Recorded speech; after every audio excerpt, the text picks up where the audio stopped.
ஸ்ரீ சொர்ணாம்பிகை உடனுரை புஷ்பரதேஸ்வரர் திருக்கோயில் புண்ணிய பூமியாம் தமிழகத்தின் தலைநகர் சென்னைக்கு அருகே செங்குன்றத்தில் இருந்து 13 கிலோமீட்டர் தொலைவில் இருக்கிறது ஞாயிறு கிராமம். இங்கே அமைந்துள்ள தொன்மையான திருக்கோயில் ஸ்ரீ சொர்ணாம்பிகை உடனுரை புஷ்பரதேஸ்வரர் திருக்கோயில். மாசில் வீணையும் மாலை மதியமும் வீசு தென்றலும் வீங்கிழவேனிலும் மூசு வண்டரை பொய்கையும் போன்றதே ஈசன் எந்தை இணையடி நீழலே.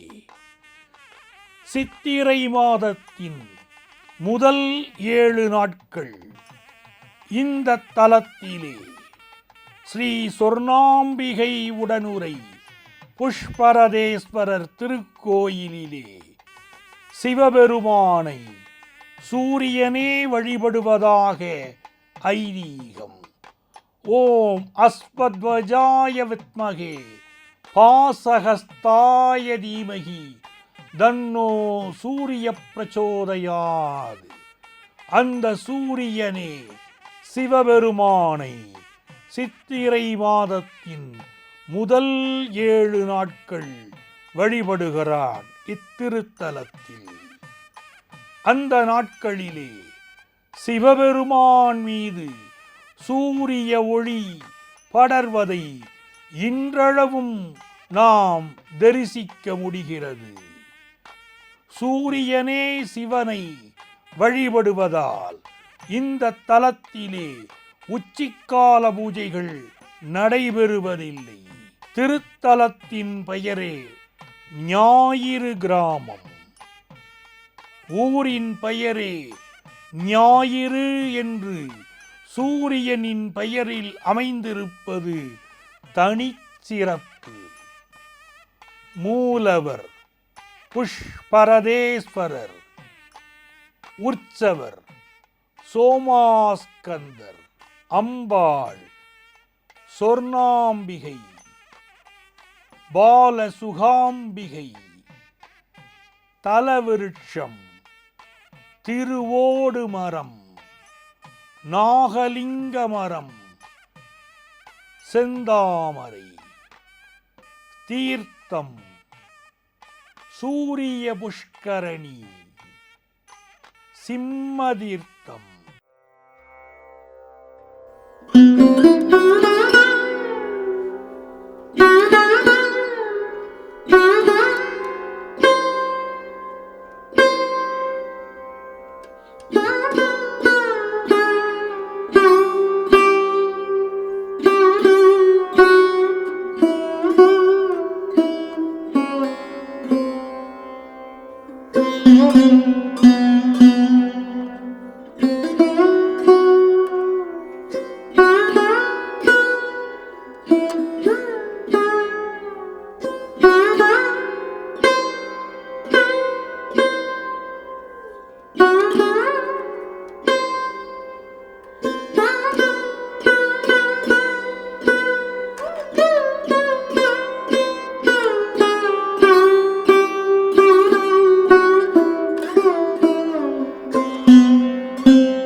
நோய்களை நிர்ணயிக்கும் கிரகம் அல்லவா? ஆகவே கண் பார்வை கோளாறு இருப்பவர்கள் இந்த தலத்து சிவபெருமானையும் சூரியனையும் வழிபட்டால் கண் நோய்கள் விலகி ஒளிமயமான வாழ்க்கை அமையும். காஷ்யப மகரிஷியின் புதல்வன் சூரிய பகவான் தேவலோக விஸ்வகர்மாவின் மகளான சமுக்னா தேவியை மணந்தார்.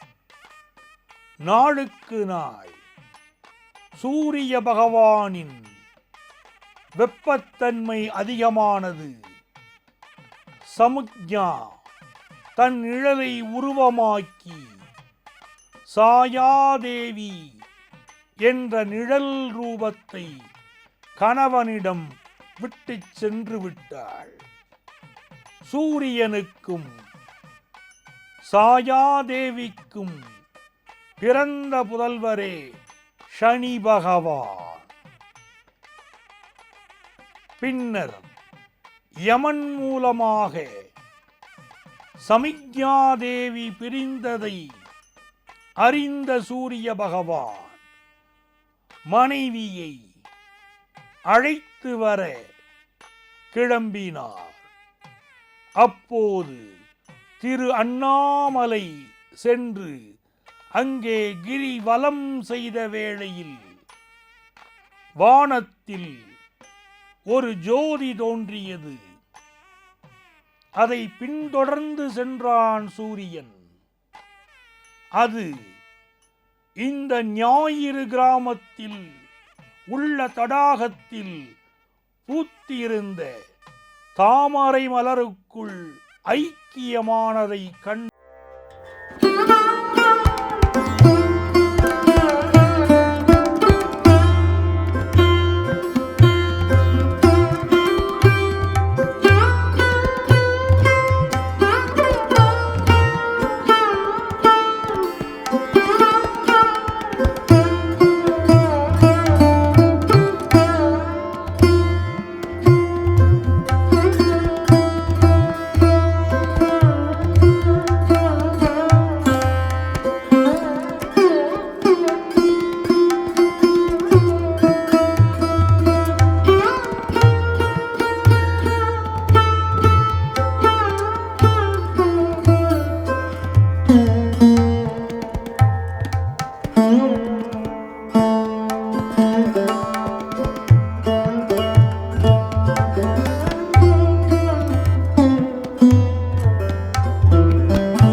தாமரை மலரிலிருந்து சிவபெருமான் எழுந்தருளியதால் இத்தலத்து இறைவனுக்கு புஷ்பரதேஸ்வரர் என்ற திருப்பெயர். சூரிய பகவான் தன் மனைவியுடன் மீண்டும் சேர்வதற்கு சிவபெருமான் அருள் புரிந்த திருத்தலம் இது. ஆகவே அன்பர்களே, கணவன் மனைவிக்குள் பிணக்குகள் இருந்தால், பிரிவுகள் இருந்தால், விவாகரத்து வேண்டி பிரிந்து இருந்தாலும் இத்தலத்து சிவபெருமானை வழிபட்டால் கணவன் மனைவி மீண்டும் இணைவார்கள் என்கிறது நம்முடைய நம்பிக்கை. அன்பர்களே, இந்த தலத்திற்கு எத்தனையோ சிறப்புகள் உண்டு. கண்வ மகரிஷி முக்தி அடைந்த திருத்தலம் இதுதான்.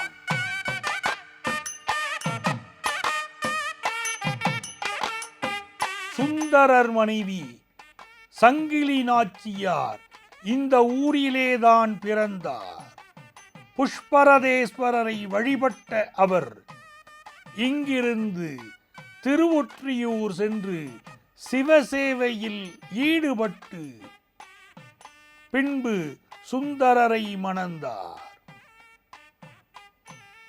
அமாவாசை மாசி மகத்தன்று சங்கிலியாருக்கு விசேஷ அபிஷேகம் செய்யப்படுகிறது. இந்த திருத்தலத்திலே ஞாயிற்றுக்கிழமைகளில் காலை 6 to 7 மணி வரை, மதியம் 1 to 2 மணி வரை, மாலை 6 to 7 மணி வரை சூரிய ஓரைகளில் வழிபாடு செய்வோர்க்கு ஜென்ம பாவம் நீங்கும், மோட்சம் கிட்டும். இந்த திருக்கோயிலில் நவக்கிரக சந்நிதி கிடையாது. பஞ்சபாஸ்கர ஸ்தலம் எனப்படும் 5 சூரிய தலங்களிலே ஒன்று இந்த திருத்தலம்.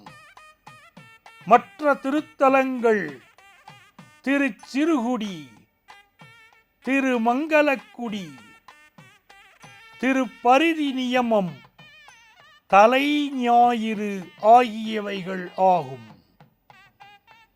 இந்த தலத்து விநாயகர் பல்லவ விநாயகர் எனப்படுகிறார். தலையில் கிரீடம் இல்லாமல் அருள்பாலிக்கிறார்.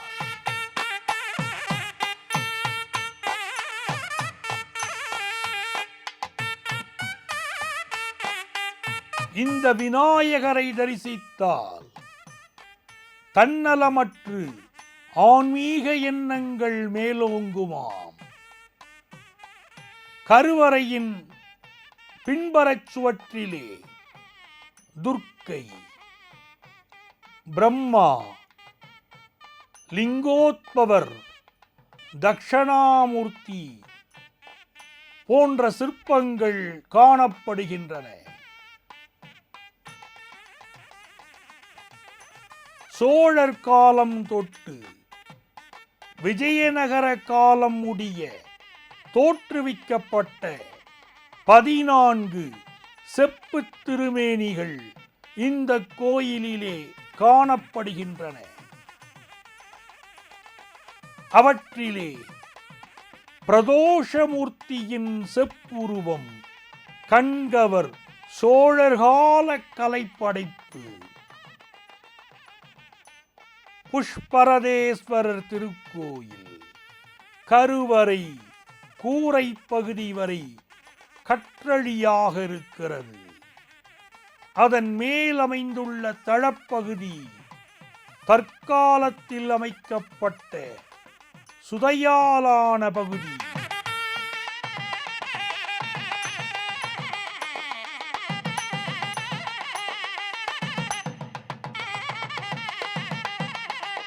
கருவறை விமானத்தின் தாங்குதளம் உபானம், ஜெகதி, முப்பட்டை குமுதம், கம்பு, பட்டிகை ஆகிய உறுப்புகளை பெற்று விளங்குகிறது.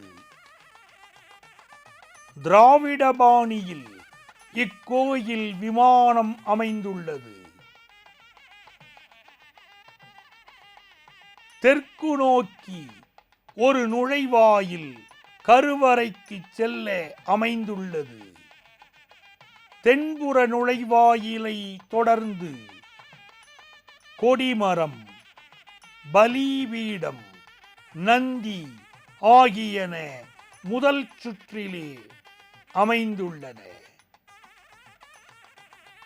அர்த்தமண்டப கோட்டத்தின் வெளிப்புற சுவர்களில் தெற்கிலே விநாயகரும் வடக்கிலே துர்க்கையும் காணப்படுகிறார்கள். தூண்களுடன் கூடிய நீண்ட மகாமண்டபம் விளங்குகிறது. முதல் திருச்சுற்றில் தென்மேற்கில் அம்மன் சன்னதி அமைந்துள்ளது. அம்மன் கருவறை விமானம் செவ்வக வடிவில் அமைந்துள்ளது.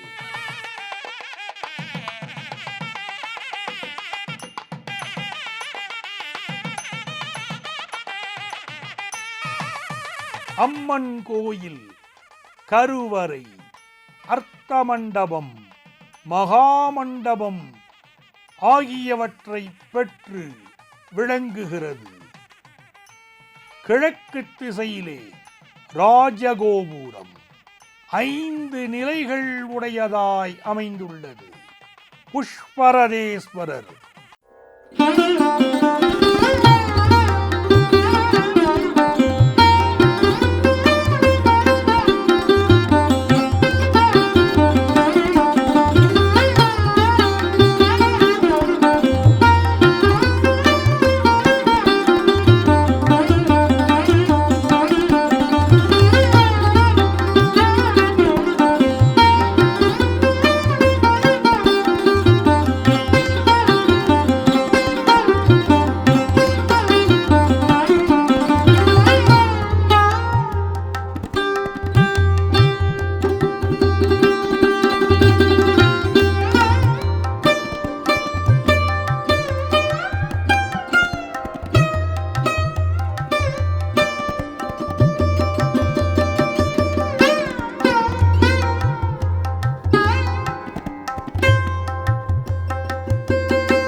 Thank you.